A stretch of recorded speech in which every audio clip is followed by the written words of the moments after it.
ընտրությունների այս թղթային ծանուցումները LS հարթակով են լինելու, թե մենք այլ կարգավորմամբ ենք լուծել այս հարցը, որովհետև հսկայական գումար ենք ծախսում դրա վրա եւ կարելի է նույնպես այստեղ ներառել, ինչքան գումար ենք առհասարակ խնայում պետական բյուջեից այս համակարգի ներդրման արդյունքում, եթե ունենք այդ հաշվարկը եւ այլ սուբյեկտները, որ ասեցիք, կարող են օգտվել դա վճարովի ծառայություն է լինելու, թե հասանելիություն ենք տալու։ Շնորհակալություն պարոն Հարությունյան, բոլոր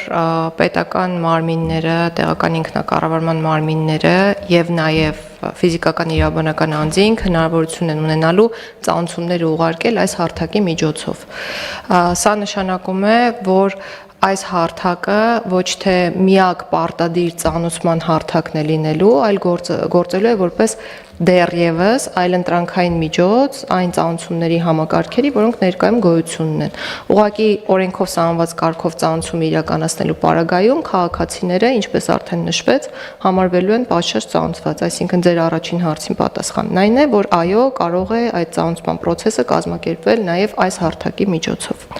Հաջորդ հարցին անդրադառնալով պետք է նշեմ, որ մենք փորձել ենք հաշվարկել, թե որքան է ծախսվում թղթային ծանուցումների վրա պետբյուջեից, բայց հստակ թվեր չեմ կարող նշել, կարող եմ հարկադիր կատարումն ապահովող ծառայություններին վերաբերող թվական տվյալ նշել 2024 թվականի համար, օրինակ ծախսվել է 653 միլիոն 276 հազար 320 ՀՀ դրամ, այս տարվա բյուջեով մոտ 100 միլիոնով այս ծախսային տողը կրճատվել է եւ նաեւ բոլոր պետական մարմինների պարագայում մեր ֆինանսների նախարարության գործընկերները ասել են, որ կրճատումներ եղել են։ Ինչու ամբողջությամբ չի կրճատվում այդ ծախսային տողը, որովհետեւ դեռևս ունենք հիբրիդ ծառայություն, այսինքն հիբրիդ փոստային առաքման հնարավորությունը դեռևս նախատեսում ենք, բայց մոտ ապագայում մեր կանխատեսումն այն է, որ շատ ավելի քիչ պետք է դիմենք այդ հիբրիդ փոստային առաքման ծառայությունից օգտվելու տարբերակին, ինչ վերաբերում է եւ ունեմ այստեղ